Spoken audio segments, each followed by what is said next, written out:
Praise the Lord, guys. My name is Straw Greenhorn. Now when they were the multitude, behold, a certain man ran unto Jesus, kneeling before him, saying, Lord, have mercy on my son. He is a lunatic and sore vexed, and oftentimes he falleth into the fire and into the water. And I brought him to thy disciples, and they could not cure him. Jesus said, O faithless and perverse generation, how long shall I be with you? How long shall I suffer you? Bring him hither unto me. And when Jesus had rebuked the devil, he came out of him, and he was cured that very hour. Now when he was alone, the disciples came unto him apart, and asked him, why could we not cast the devil out? Jesus said, because of your unbelief. Verily I say unto you, if you have faith as small as a mustard seed, you shall say unto this mountain, be ye removed into yonder, and it shall be done, and nothing shall be impossible unto you. Albeit this kind goeth out only by prayer and by fasting. So here we see Jesus walking through the region, people coming unto him as usual. Now, we see that with certain people, they got what it is that they were looking for because they came with a sense of urgency. So you can imagine there was a lot of people around him, but it was this man that got what he wanted. There was a lot of people expecting something from him, but it was this man. There was a lot of people who were maybe even trying to touch him, trying to get close to him. But of all the people that came close to him, it was this man. And you gotta ask yourself a question, why? How is it that we have, 20 different people running towards him, but only this one gets his attention? Now, what was in this man's spirit that caused him to absorb Jesus' attention and for him to stop what he was doing and pay him attention? And it was really a sense of urgency. It was really almost desperation. It was saying like, I absolutely need this done, and there is no one else that's gonna get in my way.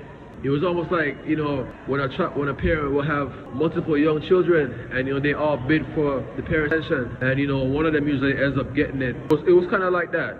So, he starts off by saying that, when he was come to the multitude, there came a man running unto him, kneeling before him, saying, Lord, have mercy on my son. He is a lunatic and sore vexed, and oftentimes he falleth into the fire and into the water. So he was standing in the gap here for his child, his son, and this is, really shows something because, the love of a parent. Because how many were right there in his presence that they had something going on? But yet still, this man, it wasn't even him, it was his child. They said there's nothing like a parent's love. So he ran before him and kneeling him, worshiping him. He didn't come with a sense of, entitlement. He didn't come with a sense of deservedness. He didn't come just casually, but he came with all the urgency that he could and humility, lowering himself before the Lord. He wasn't bragging. He was, so humble.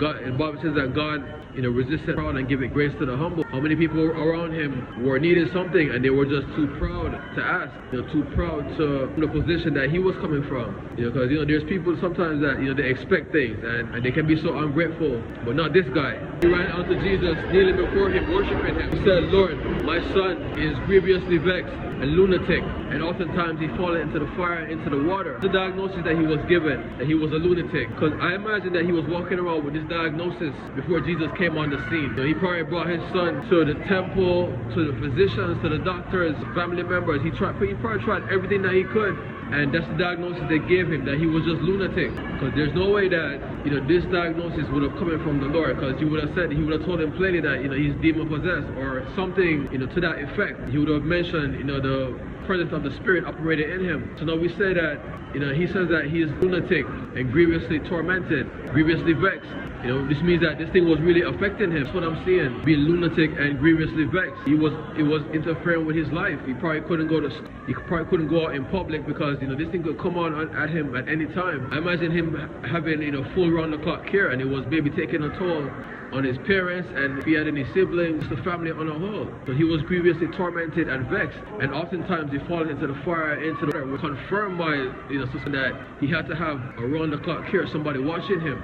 So we see that he said he's fallen into the fire and in water. So this is a desperate parent reaching out for some help. He tried everything and it's taken toll. Maybe after missed days at work, they traded whatever they did, missed days at work, and that's affecting the family. So maybe we can't pay for everything that we need now. And I brought him to thy disciples and they couldn't cast him out. So I heard about you. So what I'm seeing, he's walking around with his diagnosis, free Jesus, because before Jesus came on the scene, when these things were happening, did that people were demon possessed. That's my thing. Or did they just see them as crazy, as, having a mental illness? Did they just see them as crazy? Remember, before Jesus came on the scene, nowhere in the Bible did it ever say that a demon was cast out of anyone. So he was walking with this diagnosis of being a lunatic before Jesus. So now he brought that onto the disciples, and maybe that's why the disciples couldn't cast him out, because they were thinking of it as being lunatic. They grew up in the same area, so they must have known, this diagnosis. They couldn't, because sometimes, if you don't know what you're fighting, it's probably going to be a hard battle for you to win. Because he says, what? My people perish for lack of knowledge. So if you're fighting something that you have no knowledge about, then how are you going to win? So he had brought him to the disciples, right? And they couldn't cast him out. They couldn't cure him. That's when Jesus looked around and said, oh, you faithless and perverse generation. How long shall I be with you? How long shall I suffer you? Faithless and perverse. He's really expecting them to grow and have grown and matured at this point. And they were not, exhibiting any of these qualities. Perverse. Just having the wrong mindset. Just not having spiritual eyes, but rather, looking at things in the natural and thinking that, by their natural flesh, they're gonna, fight this spiritual battle. And that's why he did say, this kind cometh not only by prayer and fasting, because that's what is gonna get them into the spirit, battling in the spirit. They were fighting this according to the flesh, and that's why he called them perverse, because there's no good thing in the flesh. They were fighting a fleshly battle. They were using the flesh to fight a spiritual battle, and that's why they couldn't cast it out. I imagine they were using their strength, they were using the loudness of their voice, maybe even threatening. Who knows what they were doing? Because Jesus, when he looked at this moment, I bet he saw a glimpse of what it is that they were doing, and just how off track they were, so that he had this kind of reaction. Oh, faithless and perverse generation, how long shall I be with you? How long shall I suffer you? Because he caused him in grief at this point. You guys have seen everything that I've done, and yet still you guys are still so lacking understanding. And that's why eventually he had to say to Peter, when thou art converted, strengthen thy brother. Because at that point, he realized that they would not have been converted, not with him around. It would have come way later, because it was the converted version of them that would have cast this devil out. So I guess he would have, what I'm saying, and this is just me, saying that when he said that, he had given hope on them that they would have been converted during his time. So when you are converted, strengthen thy brother. And then he said to the demon, then he said, where is he? Bring him hither unto me. And they brought him. And as soon as he rebuked the devil, he came out of him. And that he was cured that very hour. Which just shows the magnificence of Jesus' authority. Because this devil that was inside this person, his son, for them to have tried and have failed, the devil, he gained some ground. He got that much more sure of himself. That he became that much more difficult, because they came after me at first and they couldn't cast me out. I'm gonna be a complete problem to everyone now. I'm not going. You see, because I know that I can resist them. That must have made that devil that much more bold. But as soon as Jesus said, get out, he had to go. And the Bible says he was cured and made whole that very hour. What the parents tried for years, decades, not decades, but I didn't say how old the child was. But what the parents would have tried for years and failed, Jesus did in a couple seconds. Even with the odds stacked against, not really stacked against him, but this demon thinking that, he's now gaining momentum because, they tried to get me out and I'm still here. So that must mean something. So then now it goes on to say, and when he was by himself, so I guess after the commotion had gone down, he didn't really give a timeline how long that, how many hours or minutes later that he actually came by himself. So I guess everybody got what they wanted, because that they would never have left him alone. So he must have satisfied everyone, because in many scriptures you see it said that, and he healed them all, and he healed their sick. So I guess, if you read between the lines, you can kind of imagine that he took care of everybody. So now he was by himself, because there's no way they're going to leave him by himself. Each man having a need. And worse, I haven't seen this, this demon cast out of this child, and just realizing how much smaller maybe some of their problems were. So realizing that if he do this, then he can fix what I have, because what I have is not that great. For those who had, similar things, or even, equally difficult things, but in other categories, this must have strengthened their faith. So everybody got what they wanted. So now he's by himself, and the disciples came on to him and said, why could we not cast them out? Because they always get debriefed after everything, where usually he's either explaining a parable, or showing them how a prophecy is being fulfilled, or the connection between prophecies, or whatever. It's usually a debrief. So they came to him and said, why could we not cast them out? And then he said, because of your unbelief. So how is it that they could be with Jesus and still not believe? Because there's a lot of things to be seen that's in between the lines. I keep seeing, read between the lines. There are a lot of things that they were missing, because you could watch the interaction go down, and if you don't know what you're looking for, you'll miss the whole thing. Because they say that the eyes can't see what the mind doesn't know.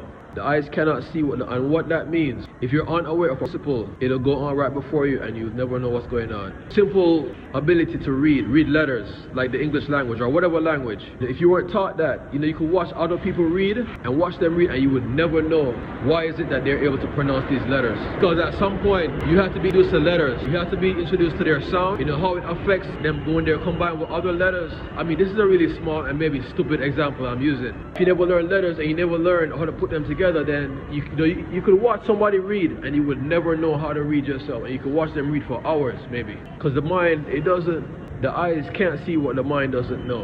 And they say that reality is subjective, all projections. So they were without faith. They were missing education in what would open their spiritual eyes for them to see what was going on, to understand how things work. They were missing an understanding of how things actually work. They were going in their own strength maybe. When they should have been pushing, they were pulling. When they should have been walking, they were running. Whatever it is that they were doing wrong, they were doing something wrong. And that came from a lack of understanding. So he said, "O faithless and perverse generation, how long shall I be with you?" When he cast them out because of your unbelief. And in that unbelief is a whole umbrella, it's a whole box of things that, if you was to sit down and pick out everything and to show them individually, you'd have been amazed. You'd have been amazed at the things that came under this simple term of "you guys don't believe." He goes on to say, "If you have faith as small as a mustard seed, that you shall say unto this mountain, remove yonder into that place, and it shall be done.